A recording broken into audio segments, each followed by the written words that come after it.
আসসালামু আলাইকুম। আজকের গুরুত্বপূর্ণ ক্লাসটিতে সবাইকে স্বাগত জানাচ্ছি। কারণ আজকের যে ক্লাসটি এটা হচ্ছে ফ্রি হ্যান্ড রাইটিং আমরা কিভাবে শিখবো, এটা কেন প্রয়োজন। কারণ হচ্ছে তোমরা যারা শিক্ষার্থী তোমাদের ফ্রি হ্যান্ড রাইটিংটা অত্যন্ত আবশ্যক। কেন?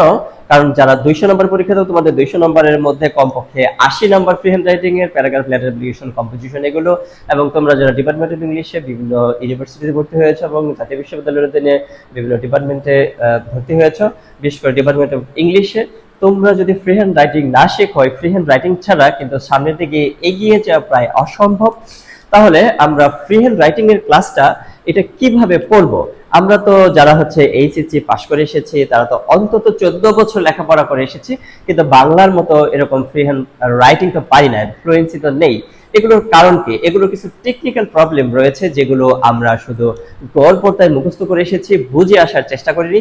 এইসব কারণে আমাদের প্র্যাকটিসের অভাবের কারণে মূলত এই ফ্রি হ্যান্ড রাইটিংটা আমাদের শিক্ষা জীবনের প্রায় শেষের দিকে এসেও আমাদের আয়ত্তে নেই। তাহলে আমরা ফ্রি হ্যান্ড রাইটিংটা অ্যাকচুয়ালি কোথা থেকে শুরু করব? আমরা যদি লক্ষ্য করে দেখি যে আমাদের মোট সারাদিন যে কথাগুলো বলে থাকি, এই সারাদিনের বাংলা কথাগুলোর অবচেতন ভাবে বিভিন্ন ধরনের কথা বলে থাকি। যেমন কথাগুলোর শেষে বিভিন্ন সময় আমরা কিন্তু ব্যবহার করে থাকি আছে, ছিল, নেই, থাকবে, এ অ ই এ সি স সে তেসি তেসে তেসে। এই কথাগুলো কিন্তু আমরা সংযুক্ত করে তারপরে বলি ভার্বের সাথে। তাহলে এই কথাগুলো কখন কোনটা যোগ করি এগুলো মূলত আমরা বেসিক থেকে শিখবো, এগুলো প্র্যাকটিস করব, এগুলো স্ট্রাকচার জানবো। তাহলে আমাদের ফ্রি হ্যান্ড রাইটিংটার প্র্যাকটিস আমাদের ফলপ্রসূ হবে।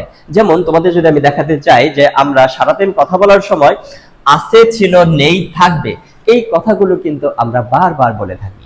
এই কথাগুলো কিন্তু, যেমন আমার একটি স্মার্ট বোর্ড আছে, এটা কি বোঝানো হইলো? মালিকানা বোঝানো হইলো।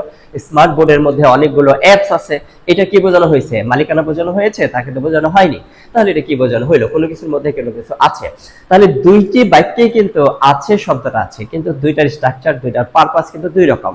তাহলে এই পূর্ণাঙ্গ গুরুত্বপূর্ণ বিষয়গুলো বিস্তারিত আমরা ধারাবাহিকভাবে শিখবো। এখানে 5টি ধরনের কথা লেখা হলেও মোট কিন্তু 25টি কথা বলার ধরন রয়েছে।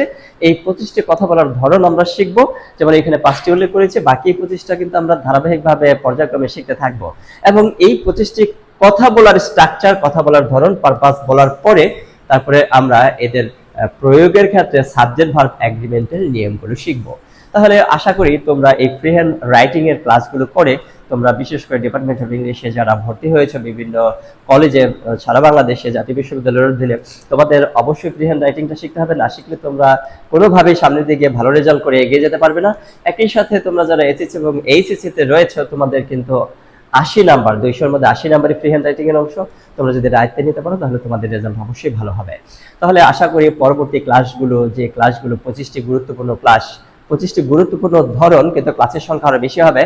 25টি গুরুত্বপূর্ণ ধরন, একই সাথে সাবজেক্ট ভার্ব এগ্রিমেন্ট সহ আরো প্র্যাকটিস ক্লাসগুলোতে অংশগ্রহণ করবে।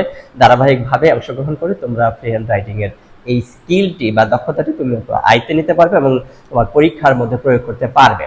তাহলে আমরা যারা এইখানে ক্লাসটি রয়েছে তোমাদের সবাইকে আমি আমার longolbd.com এ স্বাগত জানাচ্ছি। তোমরা ওয়েবসাইটে longolbd.com এ ফ্রি হ্যান্ড রাইটিং এর এই কোর্সটি তোমরা পূর্ণাঙ্গটি দেখতে পারবে, অথবা তোমরা যারা আমার বিভিন্ন কোর্সের অধীনে রয়েছে তোমরা অবশ্যই এই কোর্সটি খুব সহজে পেয়ে যাবে। ধন্যবাদ সবাইকে আমার এই ক্লাসটিতে অংশগ্রহণ করার জন্য, এবং পরবর্তী যে ক্লাসগুলো রয়েছে গুরুত্বপূর্ণ ধারাবাহিকভাবে সেই ক্লাসগুলো করার আমন্ত্রণ জানিয়ে আজকে ক্লাসটি শেষ করছি। ধন্যবাদ সবাইকে।